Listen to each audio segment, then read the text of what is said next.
October the 15th. You're welcome here.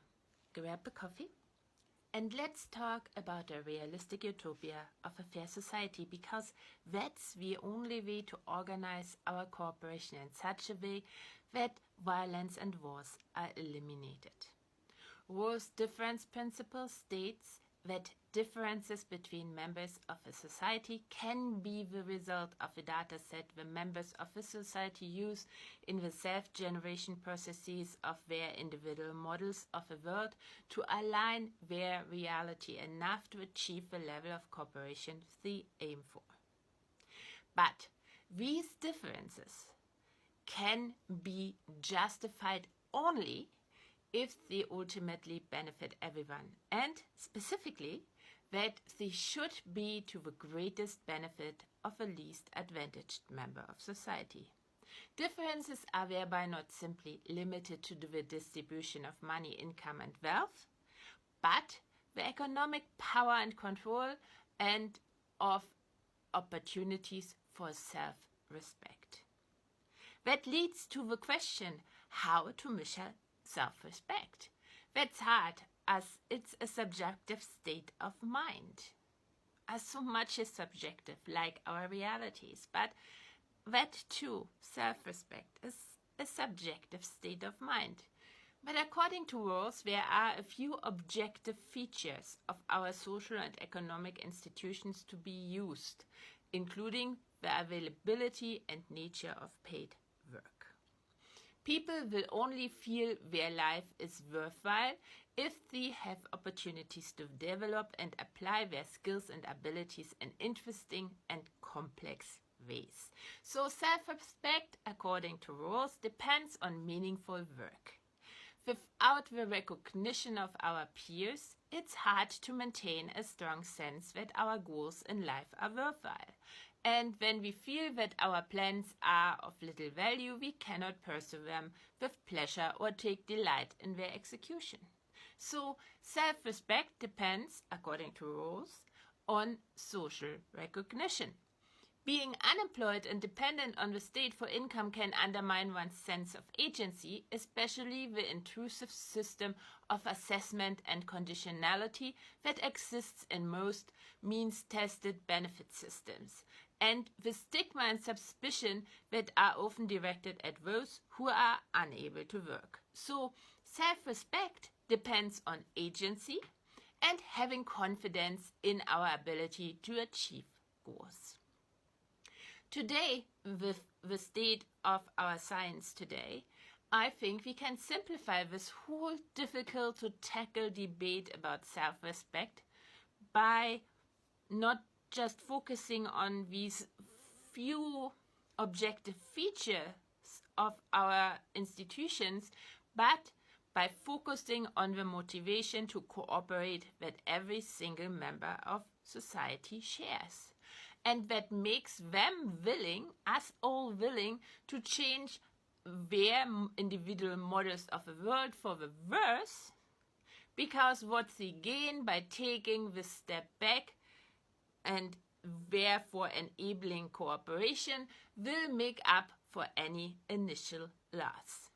Every single member wants to get an increased ability to conduct random searches without the fear that failure will affect their chances of survival out of this social contract.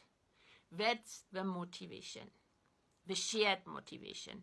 There might be other motivations with other people, but the one motivation we all share is that, an increased ability to conduct random searches without the fear that a failure will affect our chances of survival. It's about discovering, developing and applying one's natural skills and abilities throughout one's life. It's about trying things out. It's about leaning into the unknown, exploring and paving one's path as one sees fit, not as it's customary. All the things that are listed for the self-respect, you find them here. They have an echo in those, in the increased ability to conduct random searches.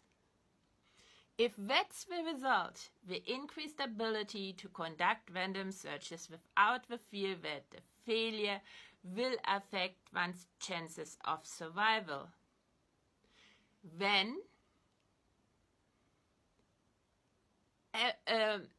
self-respect will not be a problem.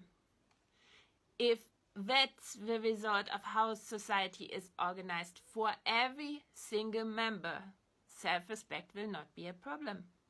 Because we will all self-respect each other, have self-respect for ourselves and respect the other. Because that's how our society is organized, to give just that to everyone. Any thoughts? Tell me. Tell all. Since our models of the world change with every new information we gather, and the models are only accessible to others when we communicate them, because they are creation of our own mind, there is no one shared reality. We are part of never-ending negotiations that require constant conversation and debate if we want to end up finally sometime again in a fair society. If we are not active, someone will force their data set on us. That is most likely only favorable to them and give them what they want. Out of it, the increased ability to conduct random searches in the shape of vacations, for example, or different houses. Just to mention a few things. Anyway, that's all for today. I will be back with a TikTok live tonight. In my kitchen, you are cordially invited to join me while I am preparing dinner. It's Chinese noodles, these mee noodles, with veggies fried in a pan. There will be some eggs cracked as well. And I will talk about the realistic utopia of a fair society, as I always do, as this is one of the most important things we can do every day to get the ability again to go out and do our own random searches and not just exploit existing knowledge. Anyways, that's all for today. I will be back tomorrow. If you want to read the transcript of this video, go to my blog Hyperobject Mind. The link is in my bio. Until we meet again, bye.